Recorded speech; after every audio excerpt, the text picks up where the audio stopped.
I'd like to give my thanks to Poet Present and to Chicago Review for their sponsorship of this event and of the 1 o'clock in this room talk by Rob tomorrow afternoon, which I hope as many of you as possible will come to.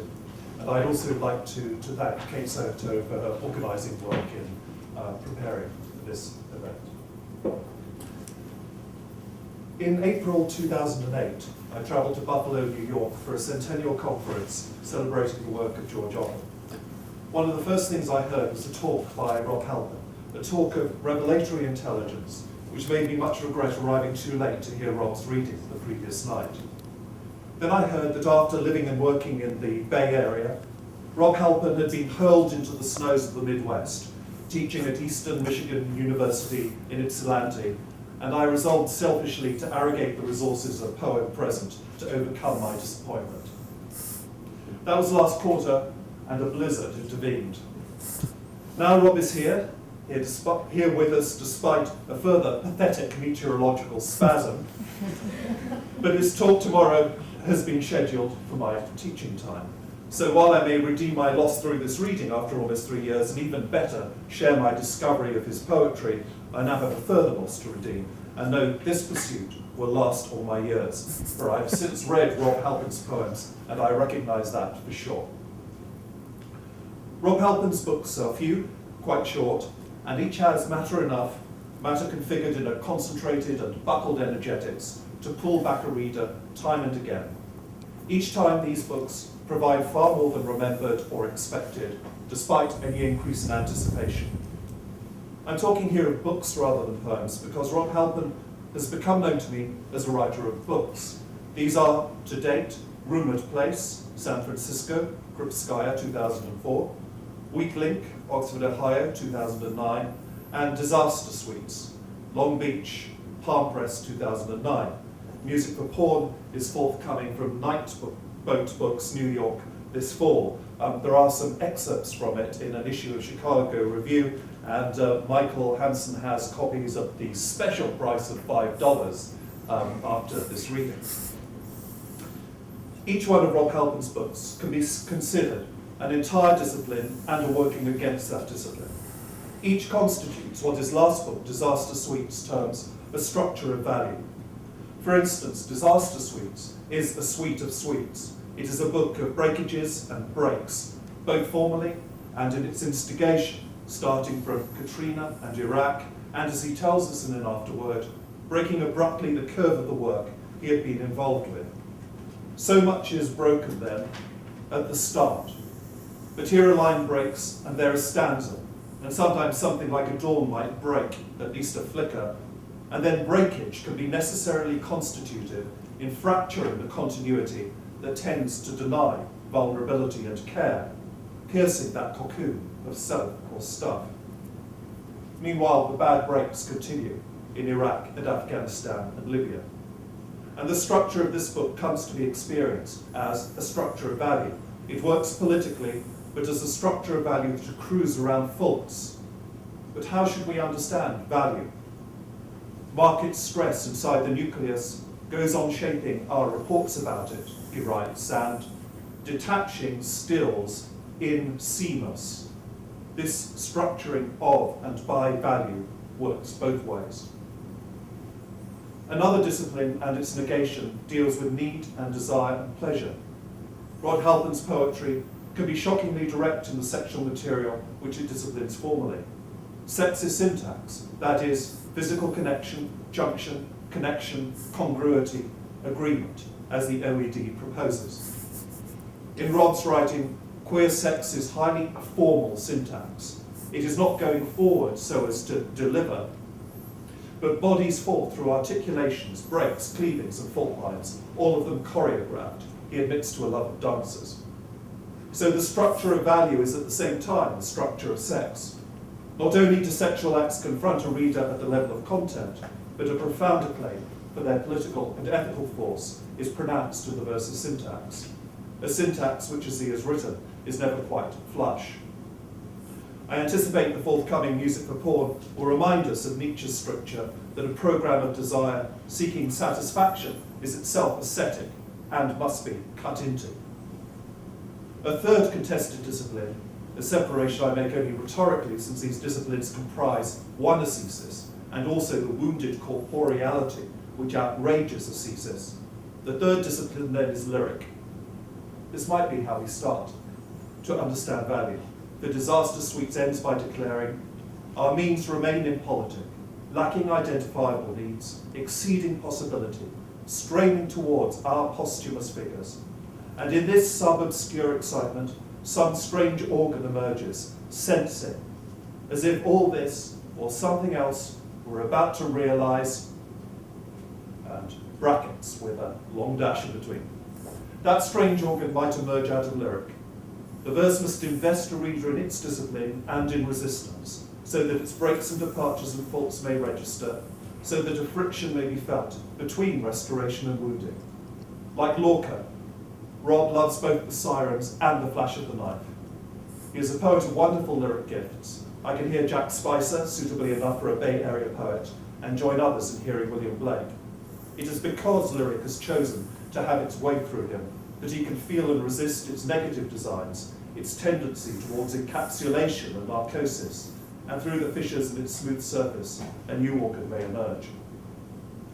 The force of these three dispositions of the work and their imbrication, nothing flush, can be understood with the help of Halpern's notable essay, Committing the Fault. There he writes, but imagine what it might mean to lay one's body down at the fault, the body as seismograph, registering the crisis, disrupting the smooth transmission of training, discipline, that otherwise conceals the wound. Imagine laying one's body here, where the structural asymmetries of whatever system penetrate sensation and cognition alike, or here, where everything's most vulnerable, including ourselves, or here, where all the conventional links and patterning appear not as smooth functioning, but buckle and slip, under pressure of whatever stately orders that the wound remain invisible. I don't want to take more time from Rob's reading, so I'll finish with the claim that what you will hear has a signal valency. His writing belongs with the very few works of art adequate to this time in the United States, and then exceeds such adequacy in again opening a space of hope, showing however shakily a possible structure of love and militant friendship, not a utopia, but a material change. Rob Halpin.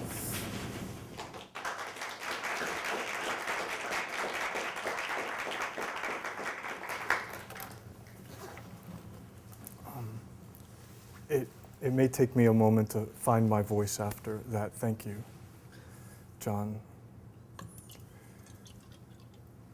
And thanks to everyone who's responsible for having me here. It's a real pleasure. Is this mic working? We're good? I don't want to stand behind this. It makes me very uncomfortable. So,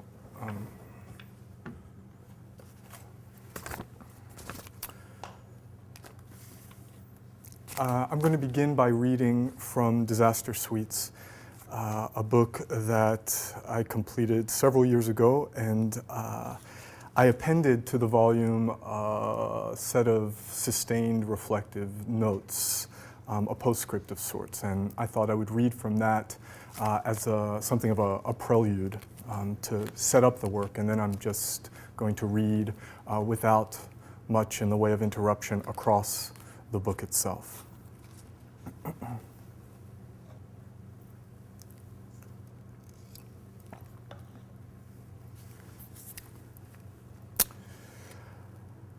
I wrote the first of these poems on October 16th, 2005, in the long shadow of Hurricane Katrina. The final poem was written in the weeks following the passing of my dear friend, fellow poet and transgender activist Carrie Edwards on December 2nd, 2006, an endless war in between. So this is post-disaster, and still the thing has yet to come. Will this have been it?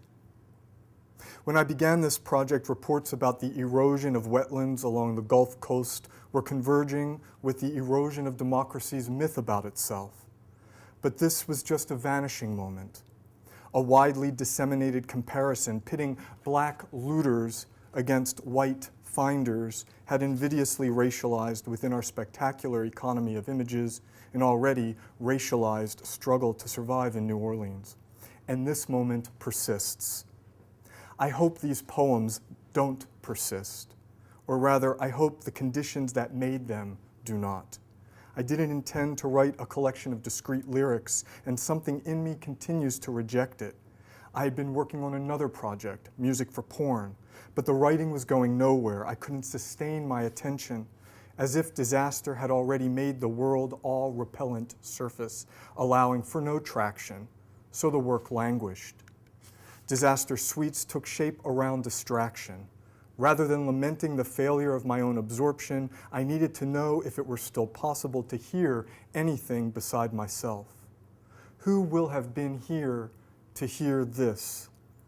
Absent-minded exercise quickly became new habit, several lines each morning accreting with the day so that by night I could send a little poem to someone addressing you and the bodies I so love. Any one of us stranded here in the fault, unsure whether the site is opening or closing. Several coordinates in the first poem orient the work as a whole. The line, wetlands and marshes slow, transcribes a radio voice drawn from a discussion on KPFA concerning hurricane ecology, poor conservation along the Louisiana coast, and the latter's effect on Katrina's impact, as well as the future disasters that threaten the region if such erosion continues. The quoted line, "The cranes like ships," is one I've never shaken, from Mikhail Kalatozov's 1958 lyrical and experimental anti-war drama, The Cranes Are Flying, one of the first Soviet films from the post-Stalin thaw to challenge the state-sponsored romance with World War II. And finally, the word finance, spelled P-H-Y-N-A-N-C-E,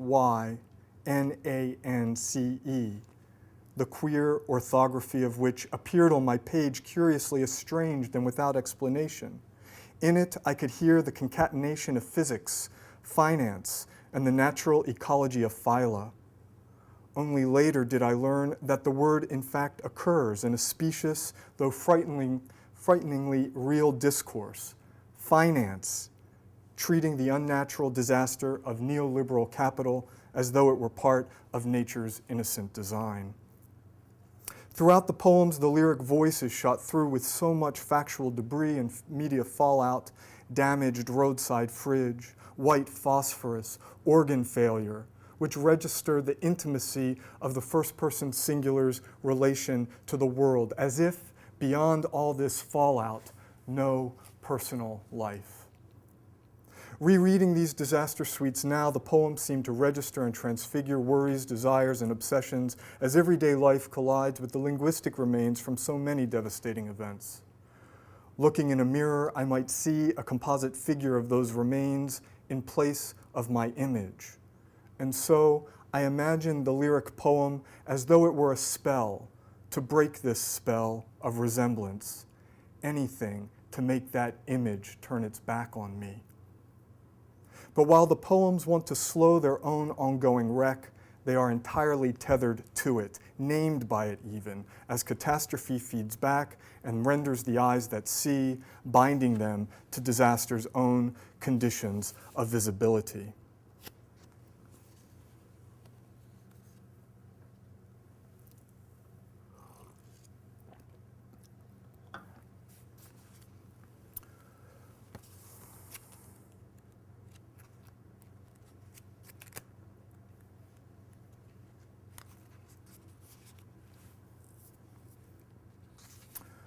Wetlands and marshes slow, but my poems, like finance, this accumulation of waste, I mean this, you and the cranes like ships, they're relentless, targeting flows, pipelines, through which the silence too has slowed. Though it's still refining, me, I'm down to pre-war levels. They say, organ failure's the limit now, but I can't say where it hurts, so I am not tortured. One forgets too easily the things we feel inside the numbered words. I am a colored dossier singing, once a little steamboat. But I can't see any smoke, means the ship must be on fire. Pit sand and river sand, use these and keep the town from going down. When sea sand keeps coming, breathe. In your being I forget my own material. As our needs meet, the dust reeks, roots and sand joins, drives with interest.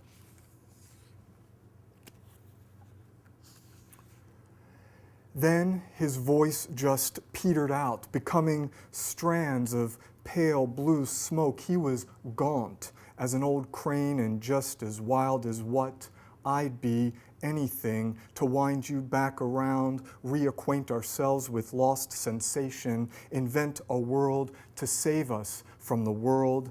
Just feel this, damaged, roadside, fridge.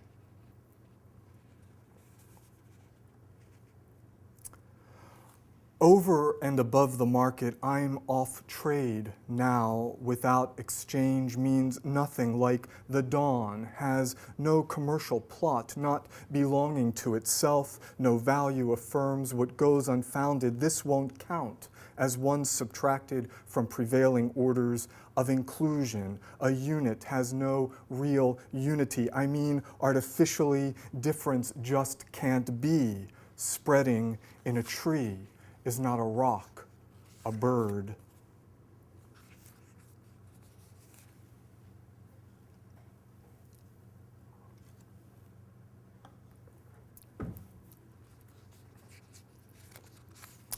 This war of want says what I want to say to you, of dreams we need not speak. To speak of wars of want I come to love so late to you, my lost Marine.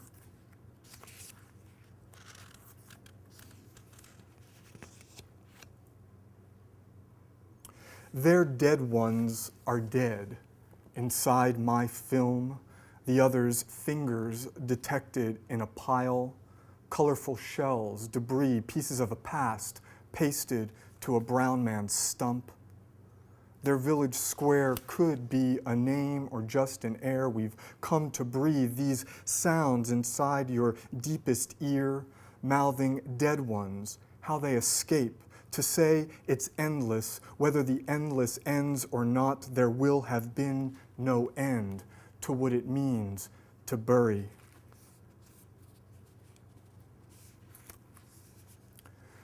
Ground cleaves to what the new sun hews. My real relations, having flown to where there's no work, proves a boon, and open forms absorb this shit in my mouth. We're a living effect of waste, these synchronies of organization and command. See, I'm finally opening up to you, alone, at the time of sentencing, this not being ours, with a wage you can live on, value, for time is in the hedge fund. As I am in love tonight means we're self-grounded, independent semantics, call it a monetary circuit, breaching spans of life whose measures can be traded.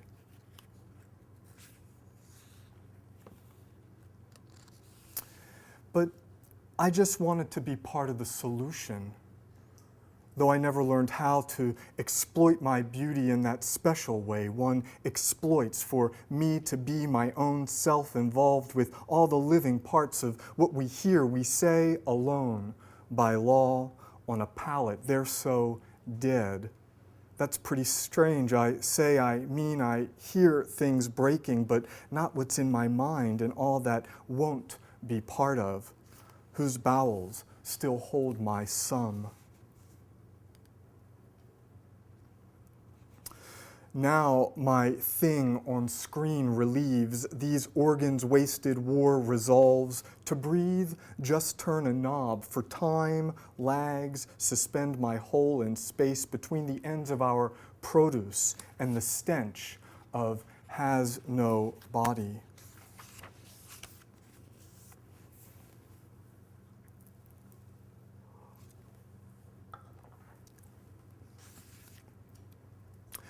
This one wants to be the one to break. The story. Poems don't break open stories, someone said, as if I couldn't hear a word the thing makes here. It says breaks instead of meaning. This one thing the poem wants to be meaning, stories, making things to break the thing our things can't mean, as if all this were really breaking. What goes unheard sings only of want. Hush now, you say my arousal threatens us. A noise so endless murmurs, mauls, these quiet bodies litter something vast and brave. Technologies produce the carcass as such. Whenever I try to communicate, love disappears, said Monica Vitti as Valentine. It was La Notte, Antonioni's very hot picture.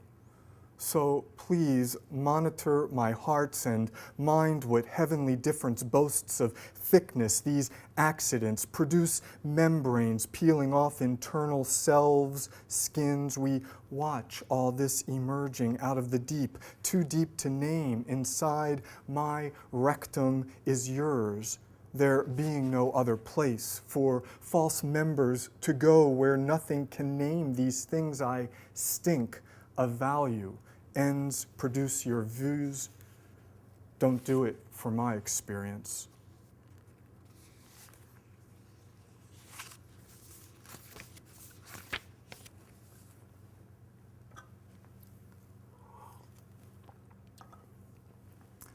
So then I woke up wondering about the multitude and whether I could ever really be a part of that idea or thing, or whether I'd get stuck just trying to recall what GNP really means, the old harmonious equilibrium models, even harder cores and molten terra incognita, feeling like these little twizzle turds of being sucked, absorbed into ever vaster networks where history's still being taped and reality tested. Oh, you're just suffering the old imperial nostalgia, he said, but the neocon retards fucked up my spin without me, and I guess I don't know how to criticize democracy value or just say no to human rights without referring to these things as so many masks of domination, uncanny specters, which would defeat the point, the thing's hostile aura having already recrudesced around my teetering mode of popular mobility, which is periodic, I know, reduction followed by Promethean expansion, blah, blah, etc., and the like. Can I really be saying these things about the new bourgeois bounty I've lodged inside my foreskin? An opaque backdrop for a slum humanity having lost its relation to poetry, buggery, brunch, being another grave appurtenance byproducts like my body just won't quit producing this.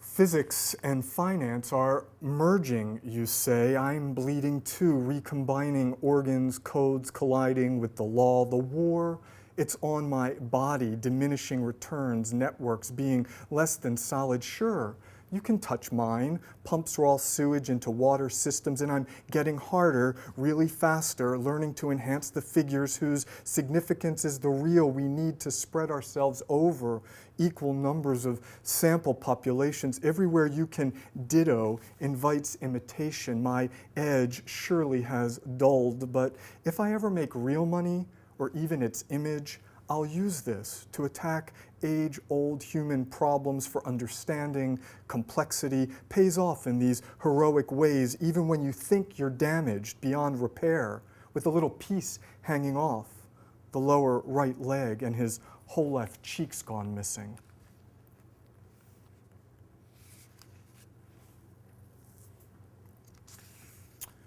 After the war, let's forget about sex and go on back to loving the way it could have been from the beginning when words were good. We had cash in hand and a cool way of thinking about fuel and light. We denounced fake problems, beautiful perversions connected with gas, the danger being some fantastic annihilation by explosions in our own selves' hands. selling futures, markets, being the honest way of arresting life, goes on clinging to smut, which makes it all pretty, nice, and sad when there's no one left to piss on. Me and our arms pawn time in local munitions dumps, our waste in useful shares. Can we still say these things? Think in private, equity. I means someone who can distinguish what looks good and what's dead, as command becomes the good as such. No time clocks to punch, the firing blows in. Here I'm still clinging to disaster, being such a strong man, erect.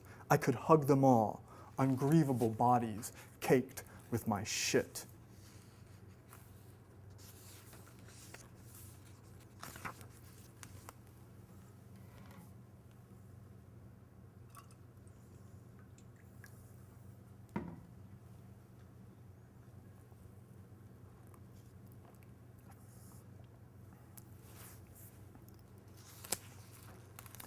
Missing in the count now counts as one, counts as if one weren't already counted. Others missing being shows one counting things, abducted, states, arms, ears, whose hearing's hulking mass can't hear the excess of our industry, selling senses, counting bodies. We can eat these grids of recognition, mangle things, count what counting can't have been, inducted into what this can't mean. Your touch, your tongue, the proof my body will have been this place.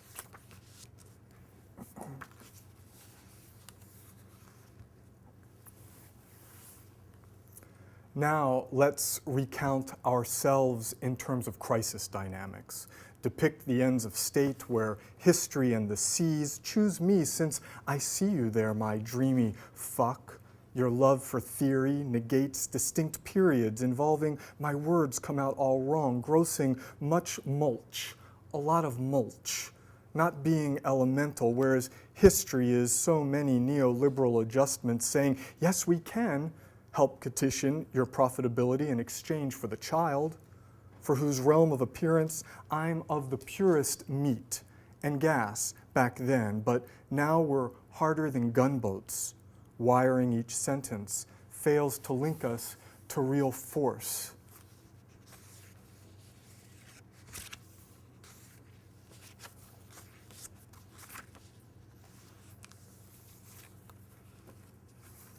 It's nothing but doctrine. Poetry distorts the things we live among, and I can't see my use of force, and the housing question may be as real as an antisocial poem looks like this. When the wind veers in paraphrase, we all fall short of hair-splitting determination, singing Gulf streams heating, Arctic slipping, ice caps saluting a meter of sea level rise. Though I lack good stimulants, my commune lacks good ideas, large-scale production, small things too, but all that failed, so let's make love like poems devoted to doctrine distortion, realer subjects, all withering disinterest and reaction.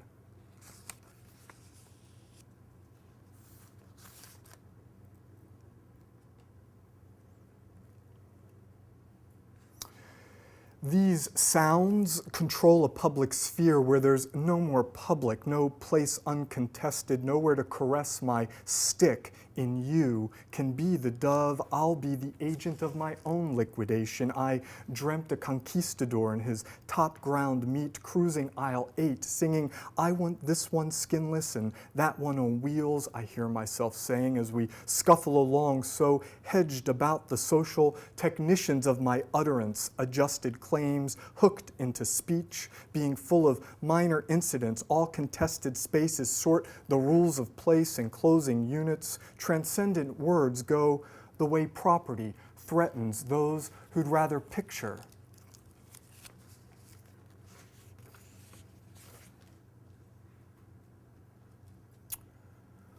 All around the globe, I'm feeling impact's apogee, signs, the whole absent chain being my structure of causes, and unseasonable fruits, little quivers, your tender spasms violate me for not being caused by existing conditions or by what things promote. My self-expansion fails like hoary nature hardened in the money form. I've been taken for global whores. I'd lose control when you touch me with myself. Same songs we burn with things, currents below the skin's a growth, meaning nothing but bad effects, damaged selves, measured, owned, accommodated by the system I've evolved and grown to love. This sacrifice to all the coming suns, the endless glamour of production, taken as the whole of being, crises in conduct, interrogations, like real wages, nothing really grows. Scales, I'm skin-bound and I flake. In deficits go unperceived as loss.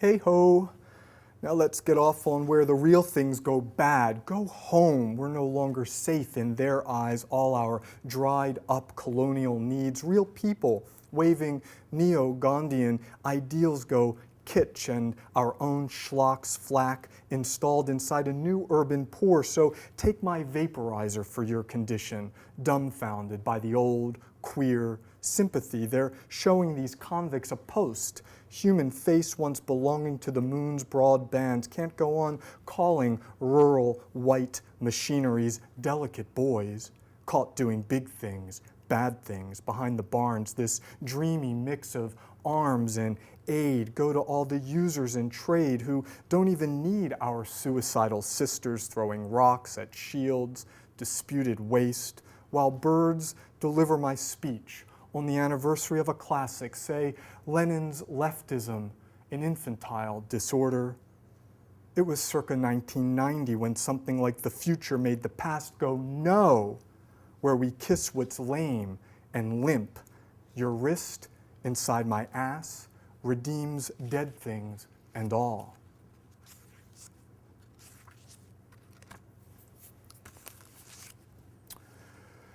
This morning feels what lingers falls, whose bodies clot the white remove, lying wedged embedded pools, lustrum hides our naked stark. We're touting skies all-purpose pack, stiffing up the friction, lubes and opens nothings, pink patois, mouthing punks the war with want to touch my longing. Eons come and goes, touch want in longing songs, our organs dreaming, products sink, guns are silent, blocks for broke, failing under inquiry stress, through which the words white phosphorus.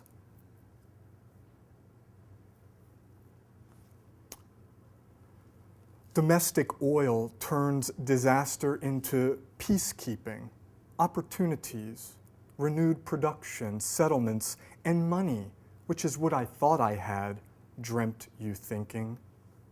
Out loud we were let in as the sun. We were out harvesting wind, selling smog and low population land.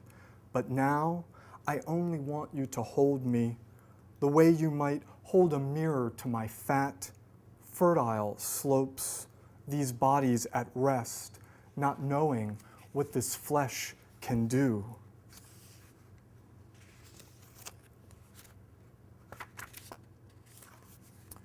Now we've cut off our arousal at the root. We love our newly delinked centers getting off on a few bad eggs. See, you can do bad things to them. Watch how they perform on the night shift as others get off easy on time accrued, wearing puffy green parkas thick with the shit of peaceful dreams. Things get worse when you come, so don't.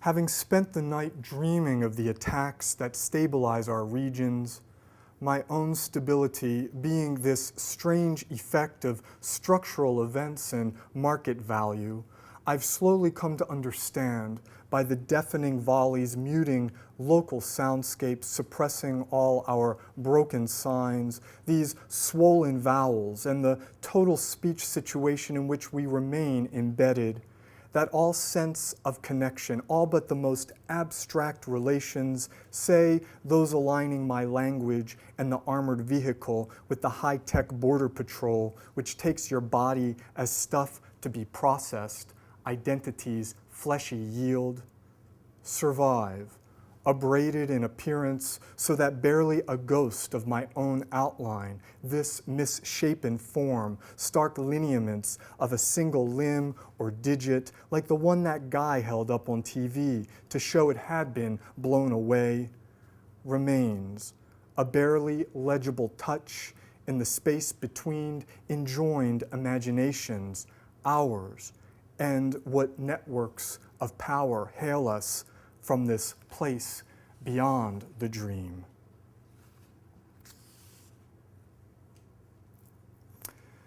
No excuse for what appears explains spending hours on gas carriers, poems, being dumb, share no reason, no answer, for what's occurred keeps calling us here when seeming not to be ourselves, recalling the violence, your signs go on appearing immediate, lost in the grave exorbitance, survives and gives and keeps on giving this, undoing proper kinship, frames of fantasy, an obscure gift, we enter truth, being the emptiness, queerness, names our sad selves, ruins, rubble, fire feeds this lack of product, the only work to reason, not the need to negate the world, meaning's pure excesses, localizing sounds, engendering riots in sense, not sensing, communion, scandalizing death, in words with no future, we seek portals, holes, and faults, hue,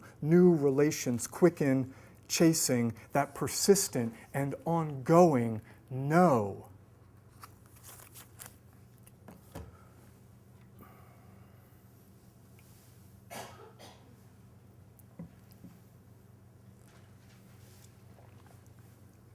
How we doing?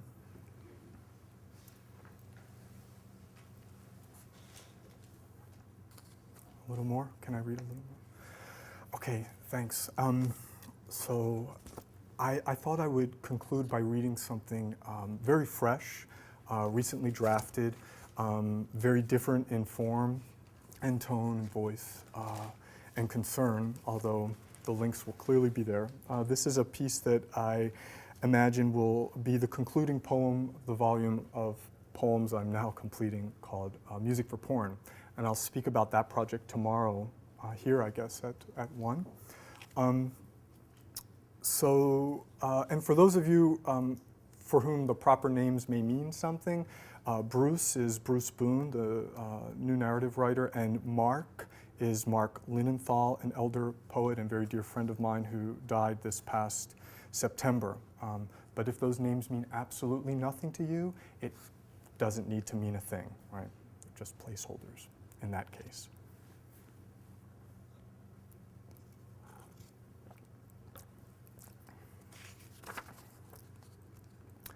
Having arrived at the end, what I've been dying to write, very fresh, see, lots of notes, right? Having arrived at the end, what I've been dying to write goes on eluding me. This is how friendship assumes its proper shape around all the things I can never say. It's what my mouth wants to be, a whole in the present. To love like this in America is to lose from start to finish. But on our walk up 18th toward Diamond Heights, I finally get around to telling Bruce how I can't bring myself to say goodbye to Mark. I mean forever, and it's pretty clear I'll never see him again, what with me about to leave for Michigan and Mark in such decline. And Bruce says I have to try harder, which is the right thing to say, and I know he's right, but now it all starts to thicken in my head. Crystal gray fog, like in Rimbaud's cities where men seek distraction under the light they make. My poems don't make more than the dimmest light, certainly not enough to see by. Sometimes it feels like rubbing sticks. And if what I really need to see in order to write what I am dying to write is the thing the poem so pathetically illuminates, then I think I'd rather see the light go out. Darkness consoles, but it can't undo what conditions my vision.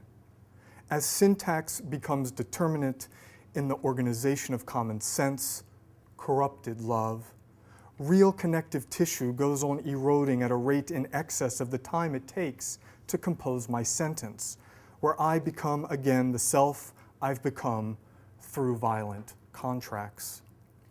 I mean, look how I fortify this grammatical place, ducking into the same dark theater night after night, where I find myself caught dead with your hand on my dick by someone else responding to your complaint. Go figure.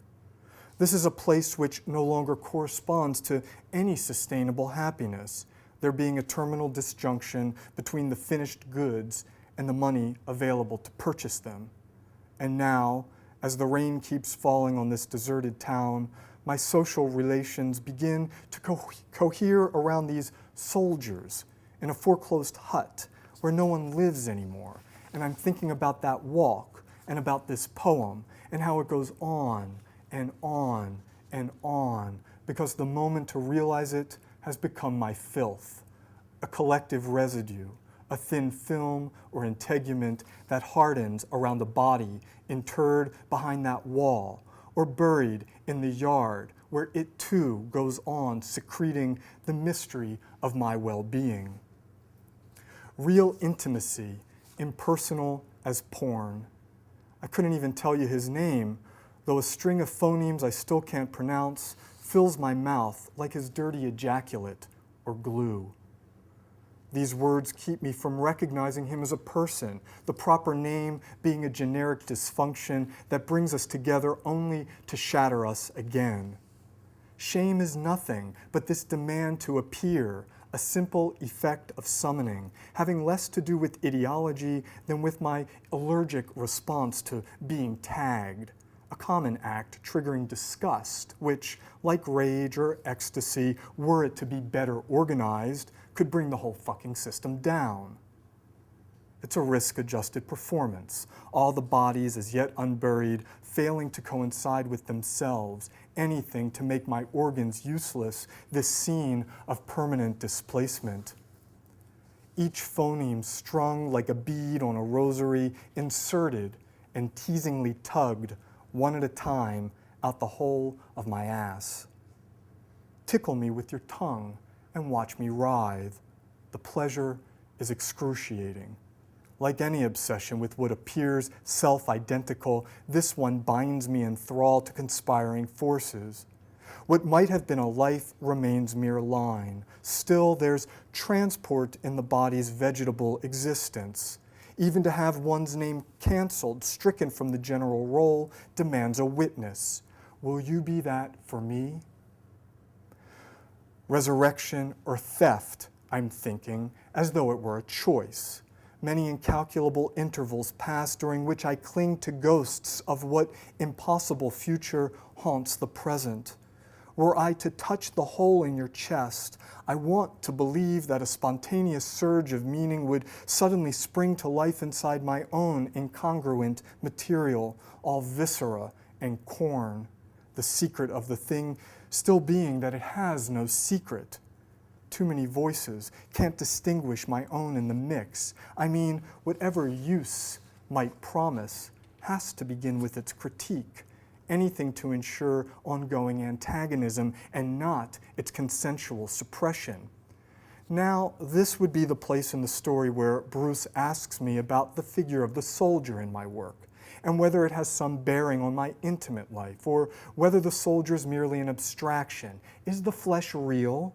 And I'm struck by his manner of asking, and by how his question is just the question Mark would have asked, with the same interest and curiosity, uncertainty and skepticism, and I recognize this as being full of implication, both for me and for the writing, even as I formulate my prepared response. It's an obstruction in my utopian longing, a military mimesis of the mind, which appropriates the world in whatever way it can. I think that's what Halpin means by viviparous, how we're already inside the thing we can't think, all the determining forces or pressures making a mess of me. It's always the skin that vanishes first, then what remains, and I can watch the erosion with perfect equanimity, an effect of everything looking so fucking small up there where we all disappear in larger systems. I think Verizon is going to refund data charges on my phone, and for a moment, I'm feeling sort of happy about that. But if we could only explain the survival of the working day as an accepted unit of economic measure, then we might really be getting somewhere. As if my poem weren't already your own blind glass, wedged like a slice of life between the gaping lips of my open cunt. Where ornament shatters, I return the message, listening to the stars for what will never come through. Standing in for a blank we can neither fill nor consume, the only thing we share being what isn't here to share, faking our most intimate relations with workers halfway around the globe, jerking off on sight, imagining a hot day laborer using my skin for a cum rag.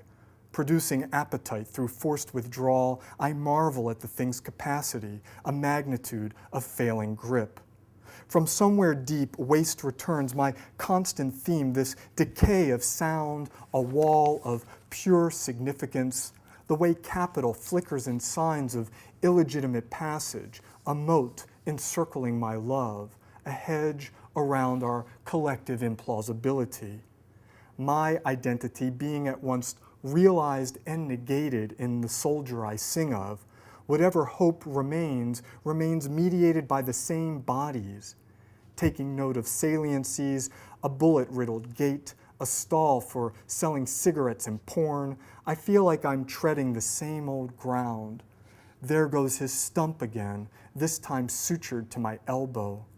Distress remains in evidence as we dribble a bit of the sallow draft on his naked jib, my stupid bib, the current crisis being an effect of our immunity, a refusal of the gift, and nothing could be more well managed. You can have my alibi for a quarter of the price it costs to buy the place. Speaking of the collateral necessary to ensure the work, drives a wedge twixt life and speech, how we drown in murkiness between the twain. Measured in fabled currencies against the going rate of meat, each new event measured against the spiral of value and profit, slogans still connect with something deep inside me, residue of the old resolve, my mucus cleaving to his coccyx. Determined to lend your name to realer sensations, whatever shivers down the shock and spine, anything to elevate the nearly unrepresentable limits of the world system to the level of sense, or to feel the positions we already inhabit as the practice of undoing them. No one has experienced this event from beginning to end, though the condition is hardly new. So we go on assembling discreditable models, mock-ups of abandoned futures, making use of what we can. Rocky lowlands, marginal wood ferns, densely covered with golden fir and rarer lichens brought in from the island, bind the world to old theologies, all the cotton gins and pharmaceuticals. But behind the veneer of these earnest comments lies my excrement and cum, gross product of all the scenes through which we've sought transit. When hailed from behind, I'm completed by the sudden awareness of my own hideous shape, the shock gone dead in the base of my groin.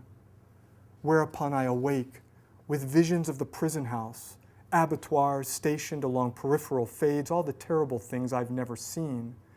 That's when Bruce reminds me that history is this series of discontinuous shocks connected by the sinewy threads of our own narrations, our friendships and meeting places. But I'm only thinking about Mark. I mean, the way he'd question my poem and how I love him for that.